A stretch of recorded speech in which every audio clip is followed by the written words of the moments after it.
Hi everyone, you're watching the Virtual Amicus and I'm Jay Lodha. Well, today's topic for discussion would be on the building blocks of copyright in art and films, copyright law in intellectual property rights. And throughout this session, we'll be covering certain very important subtopics, such as copyright matters in creative work, what constitutes work under the copyright law, different layers of copyright. Talking about films, we'll also be talking about copyright in artistic works, the authorship, ownership, collaboration films, practical issues, industry dynamics, and what all legal remedies are available in case of an infringement. And joining us today on the virtual amicus is someone who needs absolutely no introduction in this field. She's a very renowned and a highly respected and a reputed lawyer in the field of intellectual property rights. She's an advocate practicing at the Bombay High Court with over a decade of experience in commercial and civil litigation. She began her career as a junior to senior advocate Ashish Kamath and now heads her own chambers. Her practice primarily focuses on intellectual property, arbitration, and commercial contract disputes, with additional expertise in matrimonial litigation. She graduated from Gujarat National Law University in 2011 and obtained her master's degree in corporate and insolvency law from Jindal Global Law School in 2024. So we are in conversation with Miss Megha Chandra, who's a counsel at Bombay High Court. So thank you so much, ma'am, for readily saying yes, for agreeing to do a session on our channel, The Virtual Amicus. Well, it's a working day. Still, you managed to take out some time. Anything that you wish to say about our virtual initiative before we proceed with the Q&A segment? Thank you so much, Jay, for inviting me to the virtual amicus. It's a wonderful initiative that has been started by you, and I'm so glad that the viewership is so large and you've reached so many people who would be running helter-skelter otherwise to really understand the integrities of law, which otherwise are not really taught in the law school. Sometimes Right. just have to really work in courts to understand the intricacies, and I'm so glad that your channel is able to reach out to people and give that knowledge. So I'm so honored to be here. Thank you so much, Jay. Well, thank you, ma'am, for all the kind words. Really means a lot to me and my team. So let's quickly start with our Q&A segment. Can't wait for this much anticipated session. So question number one coming your way. Could you please explain the purpose and objectives of the copyright law in art and films? Is So, copyright registration mandatory? Yeah. yeah, so I'll answer your first question first. We'll get to the registration part of it a little bit later. But to answer your question, we'll have to slightly go back into the chronology of things as to how and why copyright law even exists in our society and globally. Because only when we understand why something exists is when we will be able to understand why it is important today. So, originally, there was no printing press in the world. For example, even when our scriptures were written, they were written on tree leaves. So if somebody had to really copy something that I have written, they had to come to my house, steal it from me, go and write it again on a piece of paper, if paper even existed. So it was for a thief slightly tedious and inconvenient to make a theft of my original work. But in the 15th century, the printing press came. So what happened was that today in the 15th century, when I wrote a book with an original story and script, you could take it to a printing press and you could make 100 copies of it and you could sell it in the public and make money. And so therefore, I, as the author, as long as I did not have control over what was happening to my book being published 100 times in the printing press, I could not commercialize on my original literary work that is protected by copyright. And that is when people started really waking up and saying that, oh my God, we need to protect this. We need to have control over the publishing of a work, be it literary, be it dramatic, be it artistic. So, because it became easy for publishers to lose control over works, the Statute of Anne came in the 1710. It recognized for the first time that the author is the first owner of the book, of the work, anything, any literary work, etc. Let us talk of it as an immovable property. If I have a house in Bombay, I am the owner thereof. I decide who to sell it to, who to rent it out to, who to lease it out to. Same way, if I am the owner of a literary work, a novel, then I decide what to do with it. I decide how to gain commercial advantage out of it by licensing it, by selling it, by making a derivative work out of it, and 100 other things.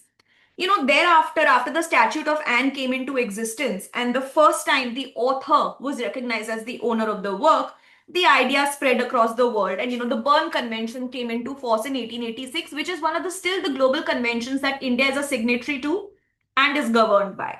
So obviously, the idea of copyright law is to protect the literary work, and to put it as simply, is to give the owner of a work the controlling right of how he can gain commercial advantage of exploitation of his work. So that really is the perspective of copyright. It is to protect the uniqueness, the novelty of a work that is created. And what do you do with the protection of the uniqueness and the novelty? You give the author the power of how to commercialize it and how to protect it from being commercialized by somebody else. So it is the power of commercialization to the exclusion of anybody else. When we talk of films, films are a conglomerate of 100 different types of works, as we would sort of discuss as we go into the podcast. And so, therefore, copyright becomes even more important in the case of films, because a film is not just one copyright, it is a bundle of copyrights. There are lyricists involved, script writers involved, music composers involved. Each of these people have their own copyright. A lot of commercial benefit is at risk. So it is very important that copyright is protected in a watertight manner as far as films are concerned. Copyright in films and art would, it would mean protecting paintings, sculptures, novels, scripts, cinematography, even sets, the film sets, the costumes, the jewelry, everything is protected because it is all uniquely and independently created for the purpose of the film by creators, and they must be compensated for their copyright. Now, coming to your second question, whether copyright registration is mandatory, simple answer, no. It is not mandatory in India. So, the existence and protection to a work exists and emanates the moment I create the work and I express it in a tangible form. For example, J.K. Rowling, she wrote the Harry Potter franchise. She was on a train and she thought about it of Lord Voldemort and Harry Potter and Snape and all the other characters, but it was still in her head. When does copyright exist? When she wrote it down in a manuscript. So the moment you express a work in a tangible form, that's when copyright emerges to exist, and you do not need a separate registration to that effect. Now, having said that, in section 45 of the Copyright Act, there is an optional mechanism to secure registration of copyright. Jay, you're also a lawyer, so you would have seen in court that a lot of times, a lot of brands come to court and they say that we have copyright registration of our label, like a biscuit label or like a sugar label, etc. So those are artistic works. A lot of times they do end up getting copyright registrations, but in my view, they are obviously not mandatory. The courts have held so, but they serve as a sort of a record of ownership. Because in copyright disputes, a lot of time what happens is, for example, one person will come and say, I wrote this story in 1995. But then the other person comes and says, no, I wrote this story in 1997. That is one of the most commonplace disputes that you see in court. So in that case, sometimes a copyright registration is important to show a recordal of ownership, to show that, oh, see, I registered it in 1995. So therefore, it is evident that I have created in 1995. Otherwise, if I wrote a story sitting in my house on a piece of paper, how am I going to go around proving it? So it serves the 45 procedure, section 45 procedure in the Copyright Act serves more as a recordal of ownership, but the validity of the copyright exists deholds any such registration. This has also been clarified by several judgments. The Bombay High Court, there was a 2021 judgment, Sanjay Soya versus Narayani Trading. So the existence of the work and its expression in a tangible form is sufficient to emanate the existence of copyright. So yes, registration is not mandatory, but I would still tell my clients to do it to serve as a recorder of ownership. It has evidentiary value, I would say. If it's not mandatory, then it's definitely advisable. You go It's ahead. advisable because one likes to collect all the evidence in support of one's case. So if there is something that is provided by the law which gives me an evidentiary value, which gives me an edge in court, so why not? I would obviously advise my clients to get it. Very well. I'm going ahead with our next question. What laws govern copyright law in India? If you could explain in a nutshell. Very quickly, the principal statute that governs copyright laws in India is the Copyright Act of 1957, which has succeeded the Copyright Act of 1914, which was in turn based on the English law, which was the Copyright Act of 1911. Now, the law embodied in the Copyright Act of 1957 is administered by the Copyright Board, which is headed by the Registrar of Copyrights. Disputes regarding copyright come to the courts. So, in Bombay, the original side has exclusive IP jurisdiction. So over here, the copyright disputes would come to the High Court. But in Delhi, they also go to the lower courts. But any dispute, in a nutshell, will be governed and adjudicated by the court. Principal statute being the Copyright Act. We are also signatory to certain international treaties, and so therefore India is also subservient to all of these treaties, which will be the Berne Convention, the TRIPS Agreement, and the WIPO Copyright Treaty. So that's in a nutshell. That's your holy grail for all copyright related work. Wonderful. So now we've spoken about the purpose, the objectives of the copyright law in art and films, whether it's mandatory or advisable, and what laws govern copyright law in India. Talking about what counts as work, what qualifies as work under the copyright law, if you could explain to all our viewers in a nutshell. So, when it's interesting, when I started my career as a lawyer, I used to work in Delhi and I used to work with a small IP firm and where I learned the fundamentals of intellectual property law. And but at that time, my practice was more trademark based and not very copyright law based. I was introduced to copyright when I came to Bombay. And I had joined a chamber where my senior used to do and still does a lot of copyright work. So, when you're thrown into the deep end in practice and seniors just give you a brief and they're like, look at this, look at the work. And they kept saying, look at the work. How is it protected? How is it protected? And I did not understand what is a work, because it does not have the etymological meaning that we would otherwise garner from a dictionary. So a work is a concept. No, a work is a property under the Copyright Act of 1957. It is called the work. There are different kinds of works under the Copyright Act, and each of these works are protected by copyright.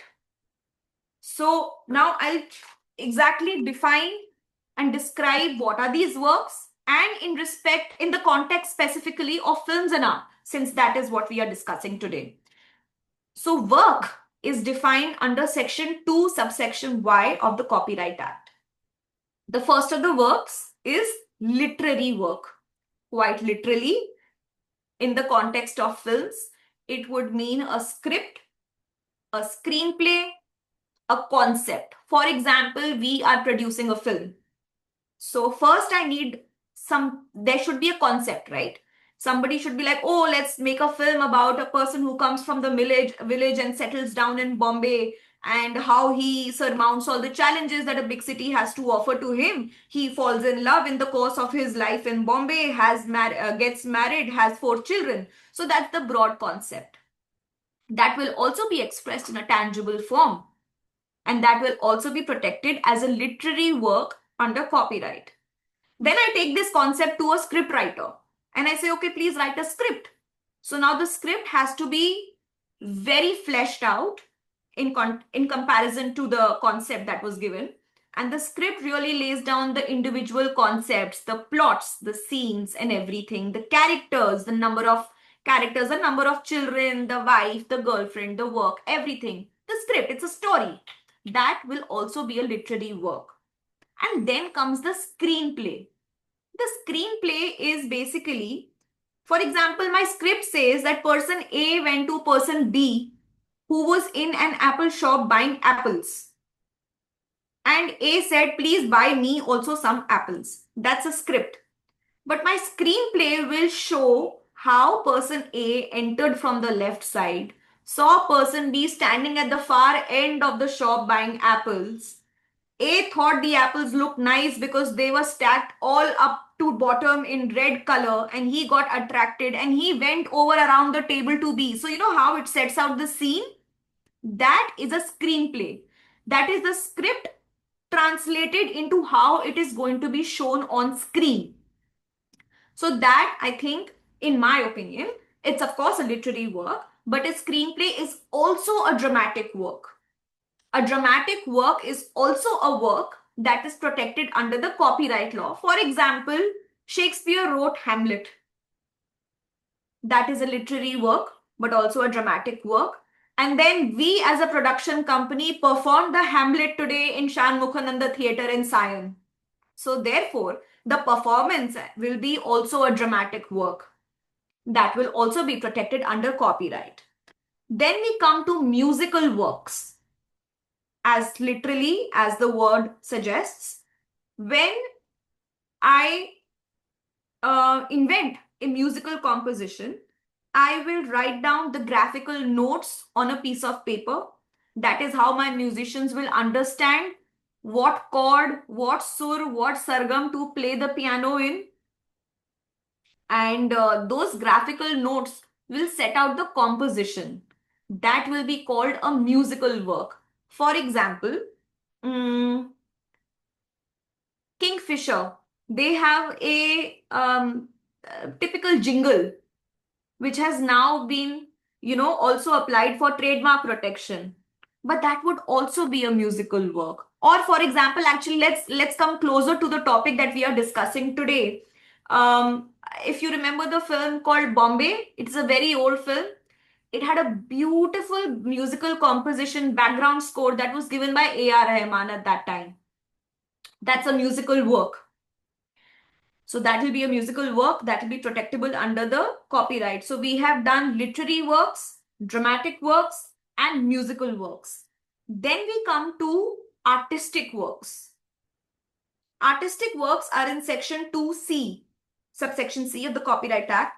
They would include paintings, sculptures, drawing, images, photographs, and in particularly context of films. They would also include the visual design elements. For example, Bajirao Mastani is a beautiful film made by Mr. Sanjay Leela Bhansali, and it had a beautiful set of the Peshwa's court. So that will also be an artistic work that will be protected under the Copyright Act. It is not as if I can today, as Megha Chandra, make a film and suddenly copy Mr. Bhansali's court set. I can't. It is protectable under the Copyright Act. And when we come to these works, in the context of films, a conglomeration of all of these works makes a cinematograph film. That is also protectable under the Copyright Act. All of these works, a film will generally be made of literary works, musical works, dramatic works, artistic works, all come together, and the film itself will be also a work protectable under the Copyright Act, and so will be a sound recording. What is a sound recording? It will be a marriage of your musical work as well as your literary work, which is the lyrics of the song. So when they two marry each other, they make the sound recording, which is also protectable under the Copyright Act. So those are all the works that are protectable under the Copyright Act. Well, now talking about different layers of copyright, what are the different layers vis-a-vis of film? So the answer to that will be similar to what we discussed right now, but with a few modifications. A film, I would say, is a composite work. It is made up of multiple underlying layers. Yes? So to simplify it over here, I would say that every film would contain approximately 7 layers of copyright. The first layer will be story, screenplay, dialogues. As I explained, first I get a fellow to make the concept. then a script is made, then a screenplay is made. That is the base level. That is how your film starts to get created. Then comes the dramatic work, which is your screenplay. Then comes your musical works, along with your literary works, which is the first, and your dramatic work, screenplay, second layer of copyright. There is also musical works because we are Bollywood. Nothing over here gets made without music. So very important. Third layer is your musical works. Now, musical works will be my background score, my musical composition, etc. But then I also need to have songs in the middle of the movie because, as I said, we are Bollywood. So I get an artist to write the lyrics, and which, by the way, the lyrics are also protectable, as I said, as a literary work. The literary work lyrics marry the musical composition, and that becomes the song recording. So the literary works also are the fourth layer, the musical lyrics. Then come the artistic works. Now all my basic layers are ready. My script is ready, my screenplay is ready, my dialogues are ready, my musical works are ready, and my songs are ready. Now I make the sets, the film sets. I make the posters, the promotional posters. I make costume designs. For example, in Gangu by Kathiawadi, which is another beautiful film, if you notice, the protagonist was wearing white saris throughout the film, and she was wearing a particular kind of jewelry that was created only for that film. So jewelry designs, costume designs, the sets, everything, all of that comes in the artistic works, which is the fifth layer of your film. And the sixth layer is your cinematograph film itself, where all the layers come together and make the big work, which is the culmination of all the copyright contributants, which is a cinematograph film. And the last one is your sound recording, which is the soundtrack of the film. So all these layers come together in a cinematograph film, and all of these layers are protectable by copyright. Wonderful. Now, what are the gray areas in copyright law, and what concrete steps can be taken in that direction according to you? Well, this is something which is very close to my heart because it's not gray areas by any lacunae in the law, but I would say this is a gray area because of a severe lacunae in the understanding and awareness amongst people. See, what happens is that producers produce films for a living, and these are big ticket expenditures. Nowadays, whenever films are produced, we hear that there's a 700 crore investment, there's a 500 crore investment, etc. of the producer. But there are many smaller parties who are contributing very valuable pieces to the making of this film. But these parties, like authors, musicians, like a set designer, or like a dance choreographer, they would not know the extent of their rights in the creations that they make. What happens generally is that whenever a film producer is producing a movie, and the film producer gets person A to make the script, person B to make the musical composition, person C to design the costumes. Now, a person A who is making the script, who he writes the script, he is the owner of that script. But generally, what producers do, of course, is that they pay a certain amount of consideration to the script writer, and the script is then assigned to the producer.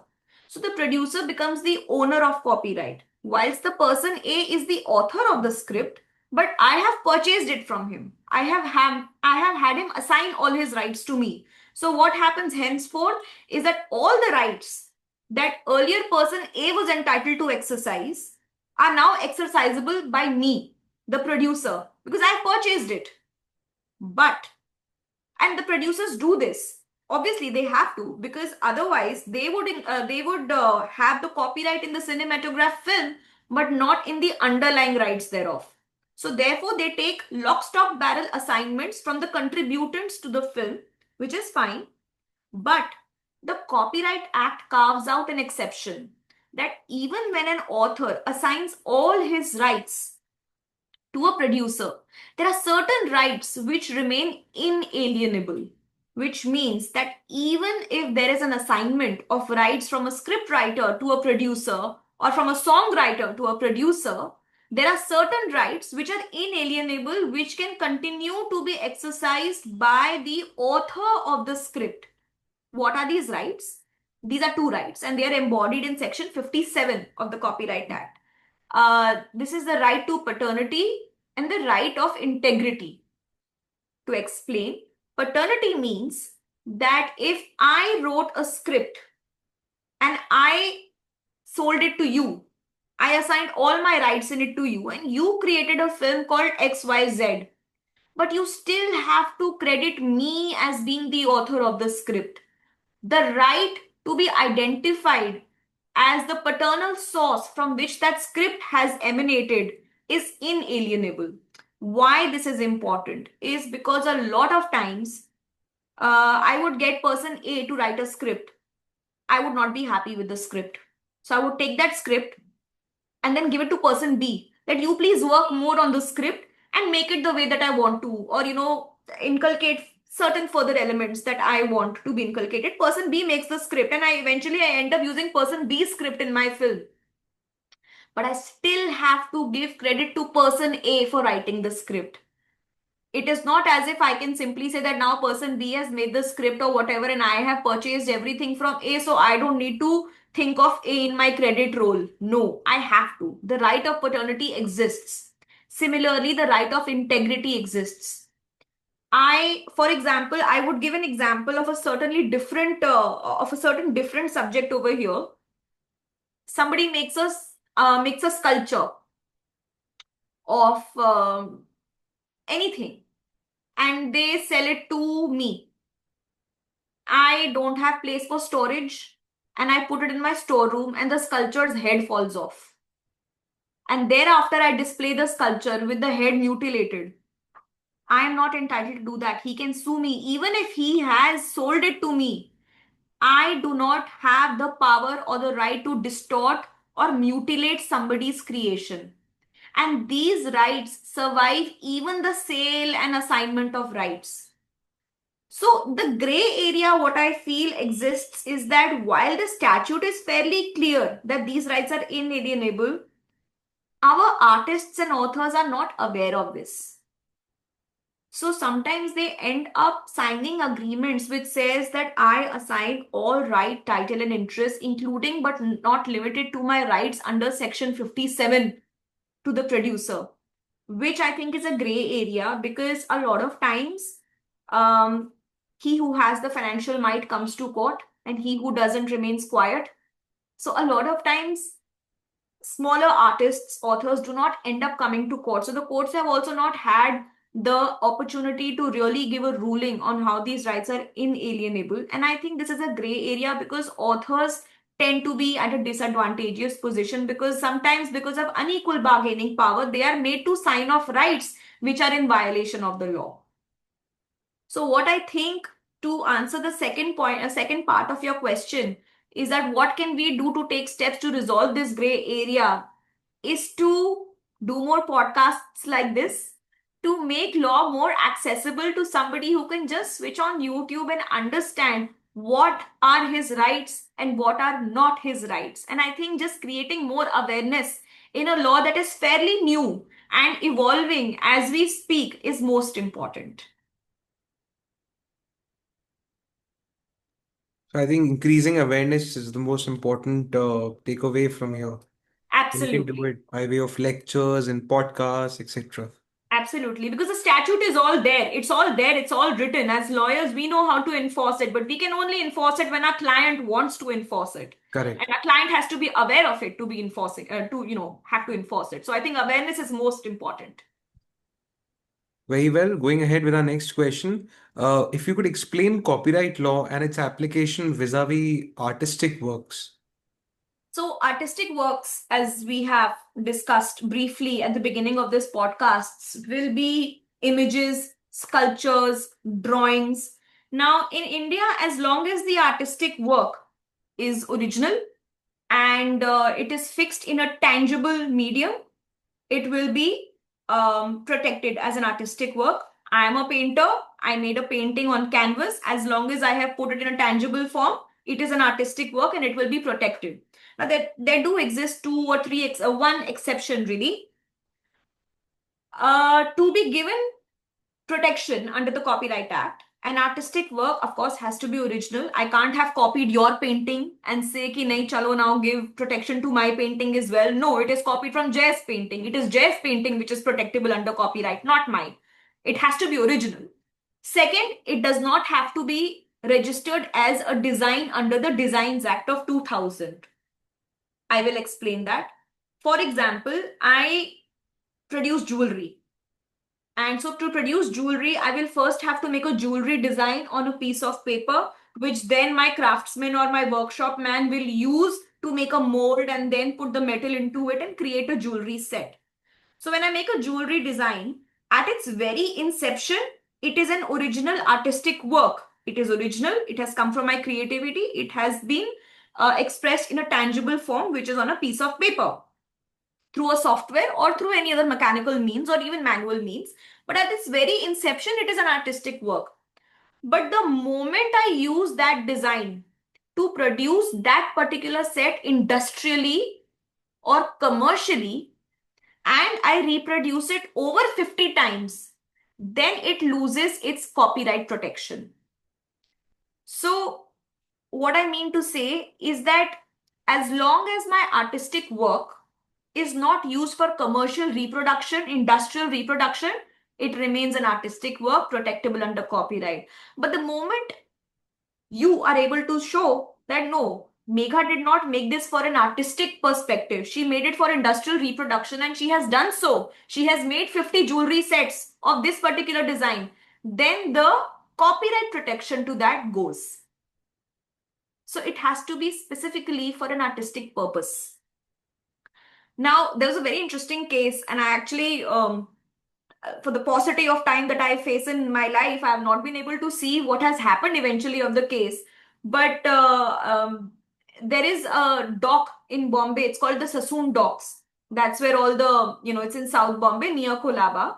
And what happened was that an NGO sort of took up the responsibility of making it, of beautifying it. So what they did was they got artists from all over the world and huge docks. So these artists got on ladders and all, and they painted murals all over the docks. So the docks are actually a living exhibition. It's actually very beautiful. So there was a mural that was painted on one of the dock walls, and it's called Humanity. Very famous, people can go and see it, etc. Now there is a party called the ACO Insurance Company, and they made an advertisement, some advertisement campaign in which the background, like the main background, the foreground, the background of the advertisement was the mural. So the NGO that has taken up the job of beautifying the docks sued ACO, saying that you cannot reproduce my painting because that is a violation of my copyright. Because what happens is that once I create a work that is protectable under the copyright, I get certain rights under Section 14 of the Copyright Act. One of them is that I get to decide who will reproduce my work. You cannot take a photograph and reproduce it. It is my proprietary material. So the insurance guys came to court and said that this falls under fair use exceptions because we are only making an advertisement for public good. But the court actually saw that this was made, the advertisement was made to derive commercial gain. And if commercial gain is being derived by a party which is not the owner of the artistic work, then such use is illegal. So eventually the court asked the insurance company to pull down the advertisement. But the final judgment, of course, I have not really. So what I'm saying is that once you create an artistic work, nobody can take a photo of it and sort of make commercial profits from it, because that is the basic tenet of copyright law, to enable the author and owner of a work to commercialize his work to the exclusion of everybody else. Very well. So now, what are the practical issues faced by an artist or a producer in this field? And So what are the many. legal remedies available in case of an infringement of a copyright?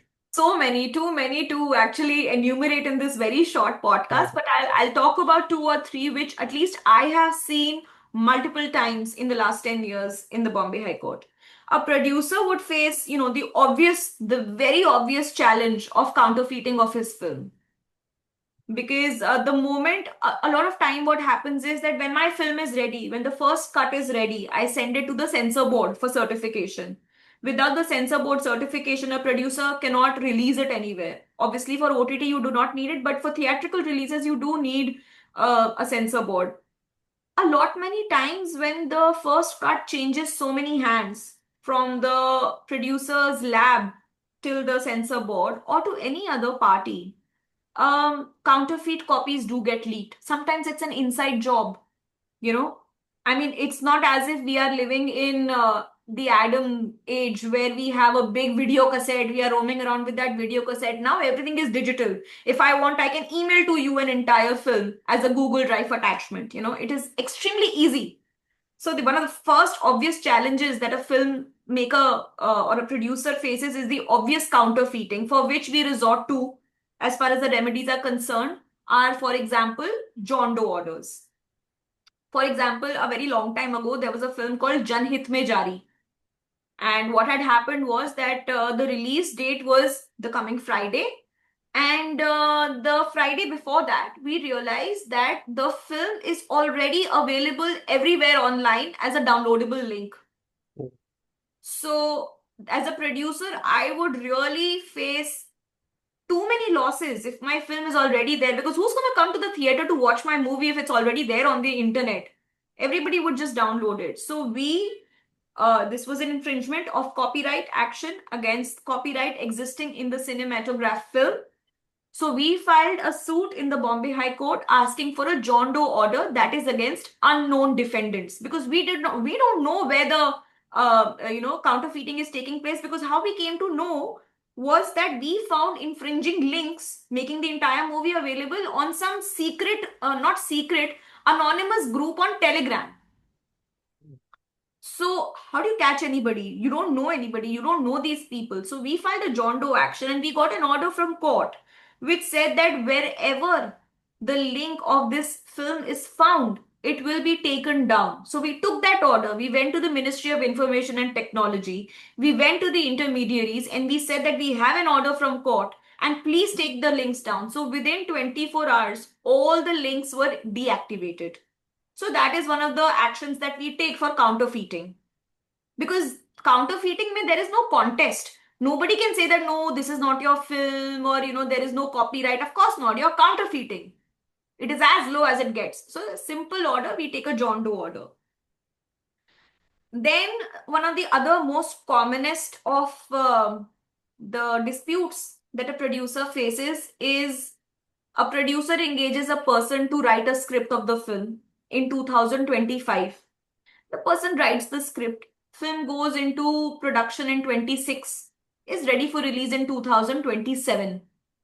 But in 2027, when the producer releases a trailer, some person stands up and says, I wrote this script in 2021. Your fellow has stolen it from me. Now, at that time in 2027, where is the producer going to go and catch? How will he do it? And this, generally film matters happen 1 week before the release. 1 week before the release, everybody stands up and somebody will come and say that I have written this script, etc. Now, as an author, if you do have a legitimate claim that your script has in fact been copied, and let me tell you, it does happen. Because a lot of times what happens is that authors write scripts, share it with 5 people in the industry. The 5 people reject that script, but one of them actually makes a film 5 years later based on that script. So there are legitimate claims also. For that, they will have to go under Section 55 of the Copyright Act and allege infringement of literary work. If I feel as a producer that somebody is only raising unjustified claims against my film, then there is a provision of filing groundless threat proceedings. That your threats do not amount to anything, you are only harassing me. So it all happens in Copyright Act. There are different sections for infringement, for groundless threats, for John Doe orders. Of course, it's a judicial principle not found in the Bare Act. And another very common problem, the last one that I'm going to talk about, it started happening recently. Um, this that is relating to the infringement of derivative rights. What are derivative rights? When I make a film, for example, there's a film called Kalki that came. Kalki, I think Deepika Padukone was starring in it, etc. Now Kalki 2 is getting shot. Now let us assume for a minute that Kalki 1, when it was shot, it had a certain storyline, and the owner of the copyright in Kalki not only has the right to exploit Kalki the way he wants to, but he also has the right to make derivative works out of Kalki, which will be a remake, a sequel, a prequel, or any kind of other adaptation which will use the elements and the broad storyline of Kalki. Okay. Now, for example, let us assume that Kalki is being made, it was made in Hindi. Now it was a very big success. Now people all over the country want to make a sequel to it or make a remake to it. So somebody approaches the producer of Kalki and says, please assign me the Telugu remake rights of Kalki. So producer says, okay, here you take Telugu remake rights. At the same time, somebody comes and tells the Kalki producer that, okay, you've given away Telugu, but I want Punjabi remake rights. So that is also then assigned. But now the Telugu fellow has made a remake film, a sequel of Kalki in Telugu, and then has dubbed it in Hindi. So the same sequel that was going to be made by the other person in Punjabi, it is already available in Hindi, right? I hope I'm making myself Yes. clear. So the audience will really get, audience has already seen the Telugu remake and its Hindi dubbed version. So why am I going to spend money and go and see the Punjabi remake? But that is the intricacy of copyright law, which frankly today courts are busy resolving in certain disputes, because every little thing is a copyright, and every little thing, as far as it is a copyright, it can be assigned the right to dub, the right to remake in a certain language. So derivative rights are a big problem, because this is the problem that is happening and producers are facing this. So this is one of the actual problems that I am actually seeing in my practice very recently. So, I mean, that's from the producer's point of view. From the artist's point of view, I would say the issues faced are, inadequacy of consideration, since artists are sometimes not aware of the extent of protection available to their work. So, therefore, they don't know what to demand as consideration for the work that they are doing. And also stealing and theft of artists' works, because sometimes paperwork doesn't exist. Sometimes artists end up not even executing basic paperwork. So that is something that, from the artist's point of view, those are the problems really that are existent today. Very well. Now, talking about mentor, this is my personal favorite question. You've achieved so much in a very short span of time. Thank you. Did you ever have any mentor? And if yes, then who was your mentor in this field? And who was your mentor from the law school where you went to? So in law school, I did not end up doing any copyright really, because copyright was not really taught as forcefully as it may be done today in law schools. But when I was in law school, IPR was not given a lot of importance to. We had one elective subject, but there was no deep dive into copyright law. From what I remember, it was a long time ago, so my memory could also be failing me. But when we talk about mentors, I came to Bombay and I joined Mr. Ashish Kamath, senior counsel, and he obviously does a lot of copyright matters, and it is there where I learned. So, for all intents and purposes, Mr. Kamath has been my mentor, and whatever I have learned, I owe it to him, because in his chamber, the kind of exposure that we as juniors got, it's incomparable. And also with Mr. Kamath, I have worked on many, many matters. I have also worked with senior counsel Mr. Ravi Kadam on certain matters. And so, therefore, Mr. Kamath and Mr. Kadam really are my mentors as far as copyright law is concerned, because they have really taught me the intricacies of copyright law and how to apply it from every side, from the producer side, from the author side. So, I really owe all my knowledge to both of their guidance. Wonderful. And any memorable experience or breakthroughs from college or at workplace that you wish to share with all the viewers, which turned to be the most important turning point in your career?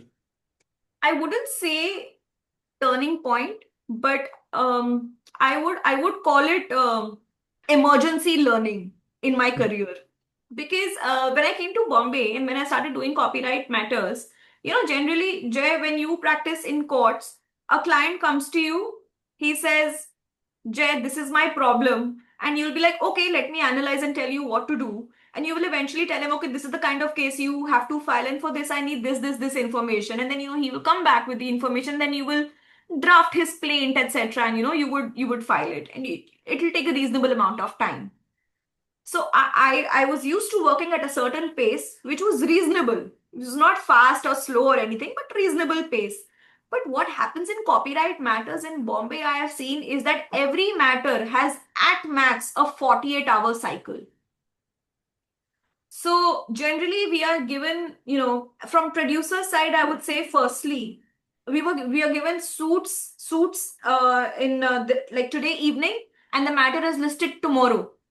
You don't get the time to file replies or analyze or etc., because the film is due to release on Friday and tomorrow is already Tuesday. So everything has to be done in 24 hours, everything. So you if a suit has come where a person is saying that you've stolen my script, then I have to sit in the night and read both the scripts and figure out how the two scripts are different from each other in order to defend my client. And there is no time to be wasted. So it's all a 24-48 hour cycle. From the author's point of view, if an author wants to go, then it is even worse, because the author really comes to know of the alleged theft of his work only when the trailer is released. And now trailers are released only 5-6 days before the release of the film. So the author has to then issue notice, draft a plaint, make a legally sustainable case, come to court and secure an order. So what I have learned, my emergency learning in Media Matters, is that if you want to be a copyright lawyer, you have to be ready to work 24-48 hours. And that's because that is the life cycle of a matter. It all happens very fast. You have to be very quick, and you don't just have to know the law, you also have to have a keen interest in films and art, because everything in a film is not protectable. For example, if you have a film which shows a dog killing a cat, and also my film has a scene that shows dog killing a cat, it's not as if my film is a copying of yours. A dog has to kill a cat in a certain setting with certain elements, and it is only when I copy that setting and those elements that I can say that my film is a Right. copying of you. It is a basic tenet that copyright does not exist in an idea, which is a dog killing a cat, but resides in the expression of the idea of how and where and when did the dog kill the cat. So to be a copyright lawyer, you will obviously have to take this really stupid example, but you will have to know how many films show where dogs are killing cats. You would have had to see those many films to be on your toes when a matter comes to you that, oh, this happened in that film and that happened in this song. So, you have to have a keen interest in art, in films, of the general concepts of what exists in art and films to be a copyright lawyer. So, you have to have a very well rounded knowledge, and not just the Copyright Act, 1957.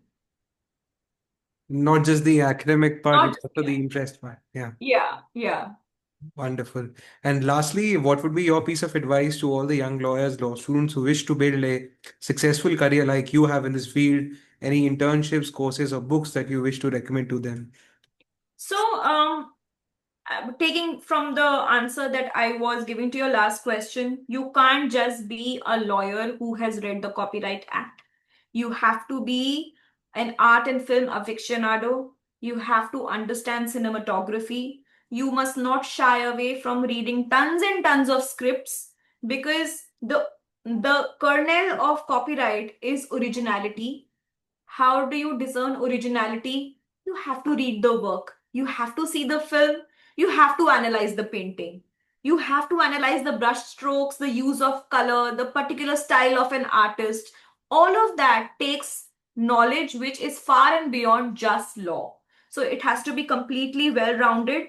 And you also, copyright, you have to inculcate and grow the ability to separate the wheat from the husk. If I give you a work, which is a novel or a film or a song, you should be able to separate what is original from what is non-original in order to really come to a conclusion of what is in which copyright subsists. So that takes practice. And as far as courses are concerned, I think if somebody seriously wants to grow a practice in copyright laws, I would suggest that they do masters in copyright law, IPR, which obviously includes copyright, and also work with the experienced lawyers, because copyright is evolving at such a pace that I don't see any commentary today which has an entire lowdown of all the cases. It is very judge made, the way that the intricacies and the small aspects of copyright law are decided and judged. So it's precedent based. So the best knowledge that you can get is by joining an experienced lawyer and learning from them firsthand in court. So three important, very important takeaways there. One, try pursuing masters in this field. Two, join or work for a law firm that specializes in IPR, particularly copyright laws. Or three, join a chamber that does it. Yes, Because it's a yes. very important in a niche area, and then you need that requisite experience and expertise to be able to for it, since it's precedent based.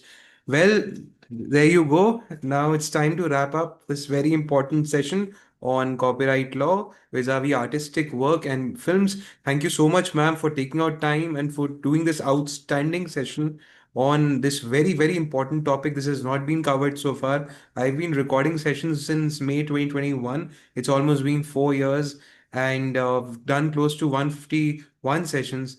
But this important topic, unfortunately, was left out. But you took it up and you delivered one of the finest performances on our channel. Anything that you wish to say as parting words before we wrap this up? I would just actually I'm very thankful and very honored to be invited as a participant on your podcast. I've seen some of the videos, not all of them because there are a lot of them, but I've seen some of them and they are very well bodied and very, very informative. And I'm so glad that I could also contribute to a topic which you rightly said has not been covered before, but which forms an integral part of the society and industry today. So I'm very happy that this knowledge is now out there. And I would also say that we should do more podcasts later on, which in which we Correct. get into smaller, more important aspects of copyright law, how it forms the part of an everyday life of a person. As one esteemed speaker had once commented and said that virtual amicus is now like an academic ocean. There's so much that we've already covered, three-fourths of the topics, but there's still a long way to go. And esteemed speakers like you, ma'am, of your stature have made all the difference. We hope to see you soon now and doing and taking up some other topic that would Sure. add to the this wide variety and range of topics that we've dealt with. To all the viewers who are watching, wishing you all a very, very happy Diwali. May you all rise and shine and eat less sweets, work out at the gym, consume less sugar, read more books. That's all I can say. And it's goodbye for now. Next episode, it's on its way. Thank you so much, ma'am, once again. Thank you, Jay. All right. Bye, guys.